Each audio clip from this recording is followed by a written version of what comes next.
बिस्मिल्लाहिर्रहमानिर्रहीम। जी, आज इमरान आरिफ जो कि अपनी बेटी समेत आमना आरिफ के हमरा उसे छोड़ने और पिक करने के लिए एक बाप की मोहब्बत का अंदाज़ा लगाएं कि वो अपनी बेटी को ख़ुद लेने जाता था, ख़ुद छोड़ने जाता था। आज मेरे हमरा उनके यहाँ बेटे भी मौजूद हैं, भांजे भी मौजूद हैं। बड़ा सानिया हुआ है और सभी लोग इनके गम में बराबर के शरीक हैं। मैंने अभी इनके लवाहिकीन से और बेटे से ये कहा है कि हमारी तरफ से पूरी सपोर्ट इनके साथ मौजूद है, लेकिन मेरा जो असल सवाल होगा वो अदलिया से होगा, क्योंकि केस अब अदालत में है और अदालत को इंसाफ करना है और इंसाफ होता हुआ नज़र आना चाहिए।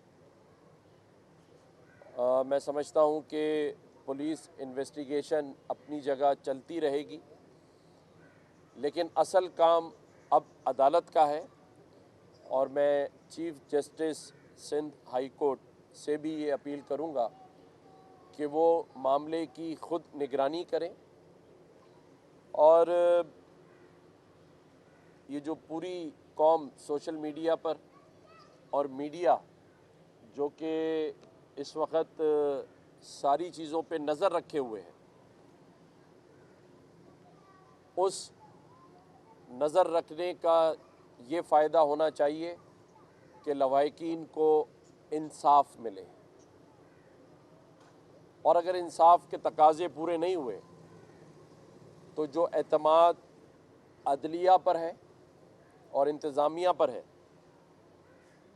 वो सिर्फ़ लवाहिकीन का ही नहीं, पूरी कौम का एतमाद उठ जाएगा। क्योंकि दो जानें चली गईं, एक पढ़ी लिखी हमारी बेटी जो कि आईटी के अंदर महारत रखती थी, पाकिस्तान की सबसे बड़ी सॉफ्टवेयर कंपनी सिस्टम लिमिटेड में काम करती थी। इस पाकिस्तान का फ्यूचर और बग़ैर किसी गलती के अनहोनी हुई, लेकिन हमें इंसाफ होता हुआ नज़र आना चाहिए। मैंने ये भी यहाँ इनसे कहा है और मैं मीडिया के सामने भी कह रहा हूँ कि चाहे कोई भी ताकतवर हो, कितना भी ताकतवर हो, लेकिन एक अल्लाह की जो ताकत है उससे नहीं बच सकता। लेकिन यहाँ बहैसियत गवर्नर सिंध मैं इनको ये यकीन दिलाता हूँ कि मैं इस फैमिली के साथ और इनके शाना बशाना खड़ा हूँ। इंशाअल्लाह ताला नाइंसाफ़ी नहीं होने देंगे और कहीं पर ये नज़र आया कि इंसाफ नहीं हो रहा और नाइंसाफ़ी हो रही है तो मैं ख़ुद इनके साथ अदालत भी जाऊंगा। इनके लिए जो वकील का इंतज़ाम है वो हमारे जो यूएस में दोस्त हैं ज़फ़र अब्बास साहब ने इनको मैसेज दे दिया है। अगर ये चाहेंगे तो कोई भी कराची का बड़े से बड़ा वकील, चाहे उसकी कितनी भी फ़ीस हो, वो ज़फ़र अब्बास ने भी इनको कहा है और मैं ज़ाती हैसियत में भी इनको ये ऑफ़र कर रहा हूँ कि अगर ये समझते हैं कि कहीं इन्हें अच्छा वकील चाहिए तो उसके लिए अगर फ़ीस का इशू होगा तो बहैसियत कामरान टिसोरी मैं भी इनको फ़ीस देने के लिए बिल्कुल तैयार हूँ।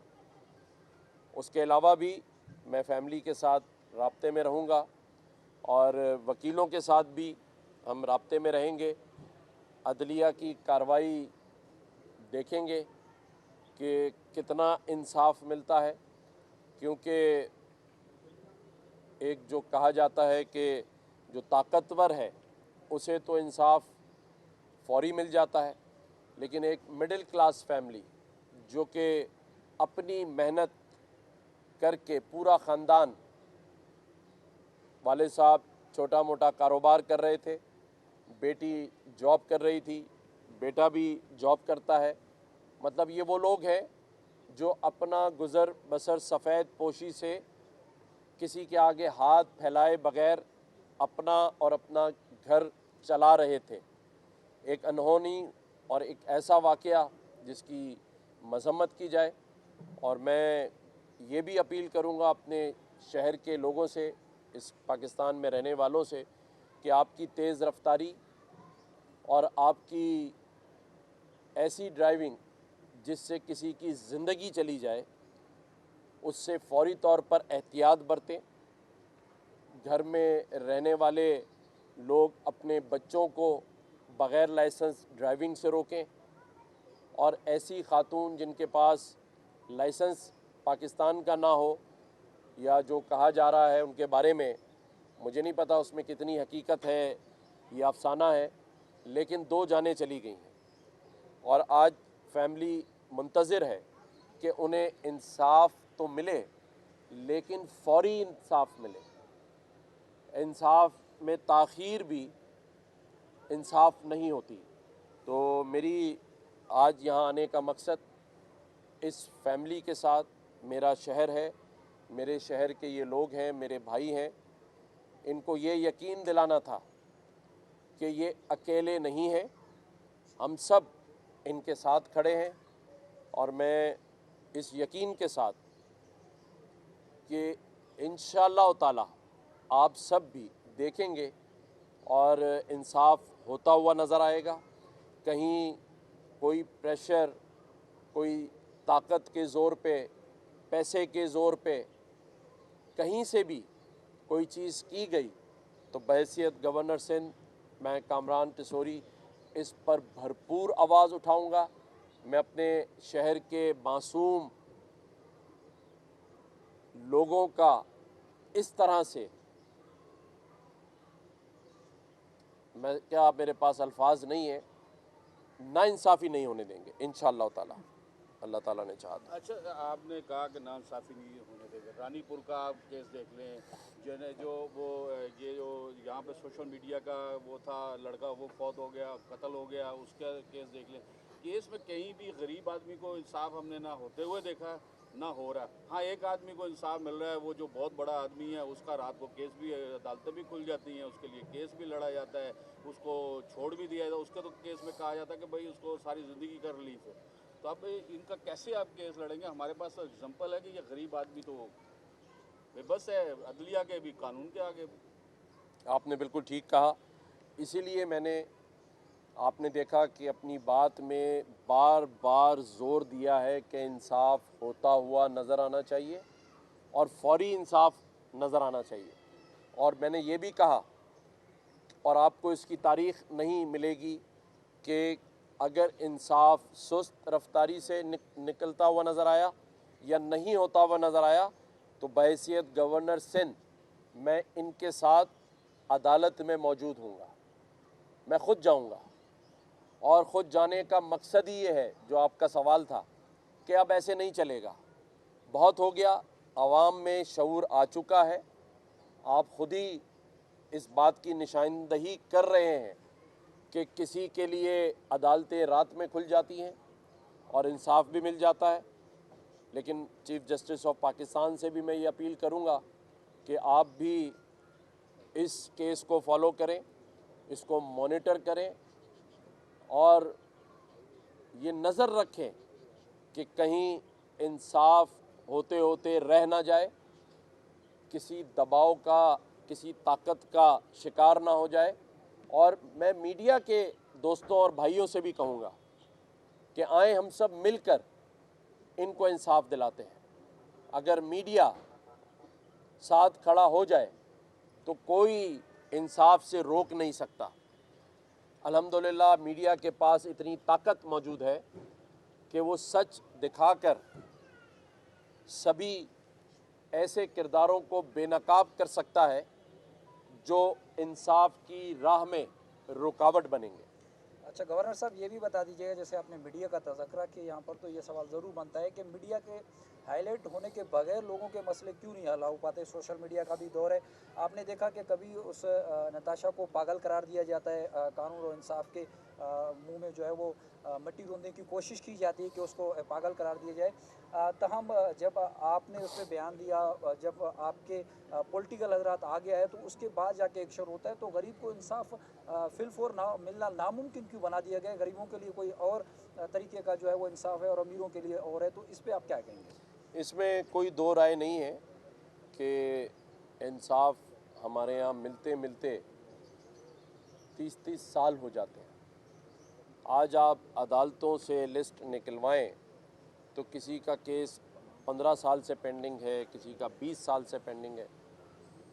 मैं फिर एक बार आपके सवाल के जवाब में आला अदलिया और सिंध हाई कोर्ट के चीफ जस्टिस से ये अपील करूँगा, क्योंकि अदलिया आज़ाद है और अदलिया को ये चाहिए कि लोगों की जो ये डिमांड है कि इंसाफ नहीं मिलता या बहुत देर से मिलता है, उसे फिलफौर ऐसे इंतज़ामात करें, अहकामात दें जिनसे इंसाफ फौरी तौर पे मिले।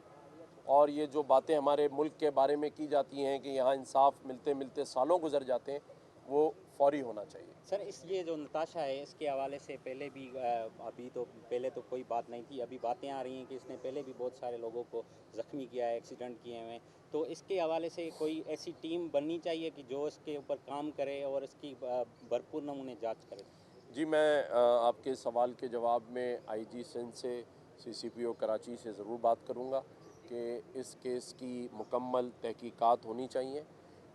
जिसने भी ये काम किया है उसका पूरा बैकग्राउंड चेक होना चाहिए और पता होना चाहिए कि इससे पहले अगर कोई ऐसा वाक़या हुआ है तो उस पर क्या एक्शन हुआ, और अगर कहीं रिपोर्ट दर्ज है तो उसको भी सामने आना चाहिए।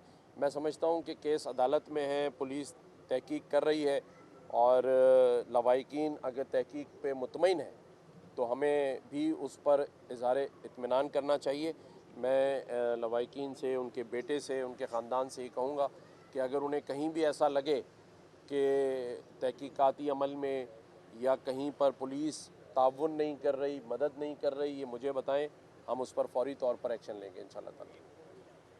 क्या पाए कि जो हालत थे वही घर के सरबराह वही कमाते, ये बच्चा तो अभी अभी जॉब पे लगा, इसकी वैसे 30 से आप हैसियत फेडरल गवर्नमेंट के गवर्नर ऑफ सिंध, आप हमारी ये रिक्वेस्ट है कि आप ये हमारे साथ वादा करके जाएँ कि इस बच्चे को आप जॉब दिलवाएंगे अपने ब्याह, ताकि ये घर का सरबराह हो, ये अपने घर की कफालत खुद कर सके।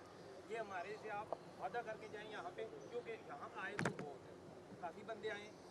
आप हैसियत फेडरल गवर्नमेंट की हम आपसे रिक्वेस्ट करें, हम सिंध गवर्नमेंट की वजह से आपसे कोई रिक्वेस्ट नहीं करते, तो इस वजह से क्योंकि आपकी आवाज़ वहाँ तक पहुँचेगी, तो मेरी रिक्वेस्ट ये है कि आप इस बच्चे को नौकरी दिलवाएं ताकि ये अभी इसकी वालदा और एक बहन बचे। तो देखिए, मैं आपकी बात को समझ रहा हूँ और मैं बहैसियत गवर्नर नहीं, मैं बहैसियत कामरान टिसोरी इस बात का लवाहिकीन को यकीन दिलाता हूँ कि किसी भी किस्म की माली इमदाद और किसी भी किस्म की नौकरी के लिए जो भी मैं अपनी ज़ात से कर सका, मेरे बारे में आप सभी जानते हैं, मीडिया भी जानता है कि जो हम कर रहे हैं गवर्नर हाउस में, और जिस तरह से हम मुझे तो इस बात की वो है कि बेटी ख़ुद आईटी फील्ड से वाबस्ता थी। 50,000 बच्चे हमारे पास ख़ुद गवर्नर हाउस में आईटी के एडवांस कोर्सेज़ कर रहे हैं। तो बहैसियत गवर्नर भी और बहैसियत कामरान टिसोरी भी मैं ख़ुद इस बात का सबसे बड़ा तमिल हूँ कि अगर किसी को रोज़गार दिलाया जाए, उसको अपने पैरों पे खड़ा किया जाए, तो इससे बड़ी कोई इबादत नहीं है। तो इंशाअल्लाह ताला आपको या इनको कम से कम मुझसे मायूसी नहीं हो। जी का साहब, आगे सवाल है। थोड़ा सा इस मौजूद से हट कर है, आपने सीएम को खत भी लिख दिया है, अवामी रिलीफ है, ये तमाम सबका मसला है, लेकिन आपके जहन में उनको कोई ऐसा प्रपोजल है कि किन ऐसे सेक्टर हैं जहाँ से कट लगा के आप हमें को पंजाब की तरह रिलीफ दे सकते हैं, तो इस हवाले से भी कोई प्लान? जी, मैंने इस पर मैं वजाहत कर दूं कि जो अभी मेरी नई मालूमात हैं उस पर वज़ीर आज़म पाकिस्तान मोहम्मद शहबाज शरीफ साहब और बिलावल भुट्टो ज़रदारी साहब आपस में बातचीत कर रहे हैं। उसके बाद ही कोई बात मैं करूँगा कि उन दोनों की मुलाकात के बाद क्या फ़ैसला किया जाता है। तो अभी हम उनको इस पर बात करने दें और इंशाअल्लाह ताला अच्छा ही रिज़ल्ट मुझे लगता है कि आएगा, लेकिन रिज़ल्ट आ जाए उसके बाद फिर हम इस पर बात करें। शुक्रिया। Thank you sir, thank you, बहुत शुक्रिया।